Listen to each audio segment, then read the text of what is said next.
ဟုတ်ကဲ့ဆရာဒီတစ်ခေါက်မေးမဲ့မေးခွန်းอ่ะပေါ့เนาะကျွန်တော်ရှေ့မှာလဲတော်တော်လေးလဲဆွေးနွေးခဲ့ပြီးပြီဒီခေါက်မေးတဲ့မေးခွန်းကတော့ဘာလဲဆိုရင်ကျွန်တော်တို့လည်းဝီရောတီတော်တော်ဖြစ်နေတဲ့မေးခွန်းလေးပါအဲ့ဒါဘာလဲဆိုရင်ကျွန်တော်တို့ဒီ SME လုပ်ငန်းရှင်တွေအနေနဲ့ပေါ့เนาะဝင်ငွေဘယ်လောက်ရရင်ကျွန်တော် professional တွေဆရာတို့လိုဒီ consultant တွေ professional တွေစပြီးတော့ကျွန်တော်တို့ဟိုပေါ့ငှားတင်လဲပေါ့เนาะအဲ့ပတ်စံကိုစပြီးတော့သုံးတင်လဲဘာကြောင့်လဲဆိုတော့ကျွန်တော်တို့ SME တွေမှာ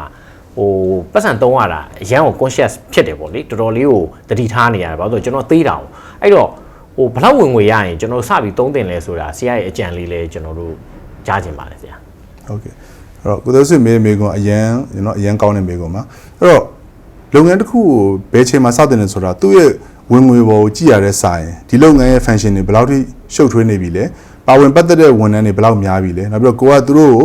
ဒီတာဝန်ပေးပြီးတော့ခိုင်းစေတာပေါ့နော်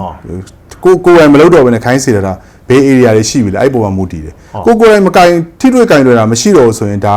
သူ့ကိုယ်စလဲလွှဲပြီးတော့နော်ကိုစားလောက်ခိုင်းပြီးပြီဆိုရင်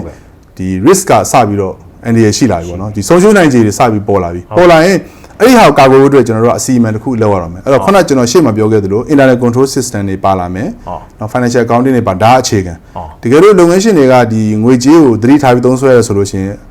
အသက်သာဆုံးတခြား system တွေနောက်မှတည်ထောင် internal control နဲ့ financial accounting ကတော့လုံးဝ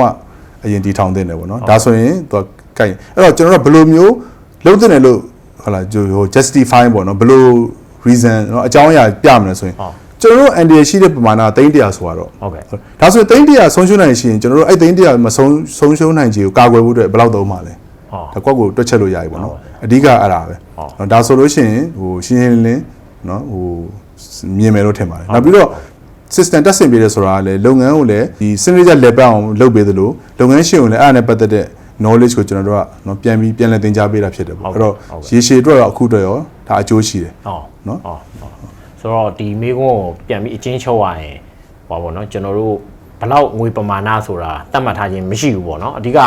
မာကိုယ့်ရဲ့ဒီအလုပ်ကိုကိုယ့်ရဲ့ဝန်ထမ်းကိုကျွန်တော်လုပ်ခိုင်းလိုက်တယ်အဲ့ဒါ300တန်တယ်ဆိုရင်ဒီဟာကြီးကို300 risk ကိုကျွန်တော်တို့ကာကွယ်ဖို့အတွက်ဒီ professional ကိုဘယ်လောက်ဖို့သုံးနိုင်မလဲအဲ့ပေါ်ကိုကြိုက်တယ်ဆိုသုံးပေါ့နော်ဒါဆရာပြောခြင်းနဲ့အဓိပ္ပာယ်လို့ယူဆပါတယ်ဟုတ်ပါကျေးဇူးပါဆရာဟုတ်ကဲ့